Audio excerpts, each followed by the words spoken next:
ఖమ్మంలో భూదాన్ భూముల్లో ఇండ్ల కూల్చివేత కార్యక్రమం.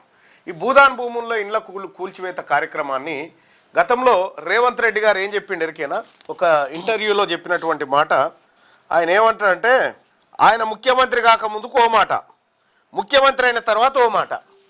పాపం నేలమట్టం చేసిండు. క్రిమినల్ వేస్ట్, ఇసుక, సిమెంటు, మిగతాయి చట్టంలో ఒకవేళ ఇర్రెగ్యులారిటీ జరిగినా రెగ్యులరైజ్ చేయడానికి చట్టంలో నిబంధన ఉంది.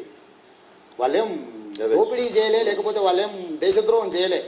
వాళ్ళు అమాయకంగా కొనుక్కున్నారు, దాంట్లో కట్టుకున్నారు. ఒకవేళ అనుమతులు లేవనుకోండి, రెగ్యులరైజ్ చేయడానికి you have a certain rules and regulations. Criminal వేస్ట్గా మొత్తం ఉన్న బలంగా నేలమట్టం చేయాల్సిన అవసరం ఉందా సార్? ఇలా గవర్నమెంట్ స్కీమ్స్ అనౌన్స్ చేస్తుంది.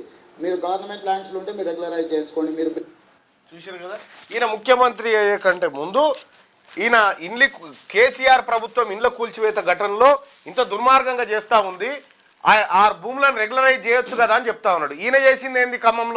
ఖమ్మంలో వందలాది కుటుంబాలను నాశనం చేసిండు కదా. ఇగో బుల్డోజర్లు పెట్టి మొత్తం ఎక్కడికక్కడ నేలమట్టం చేసిండు కదా. అంటే స్వచ్ఛదాకా సోమలింగం, స్వచ్చిన తర్వాత రామలింగం లెక్కు ఈయన కథ.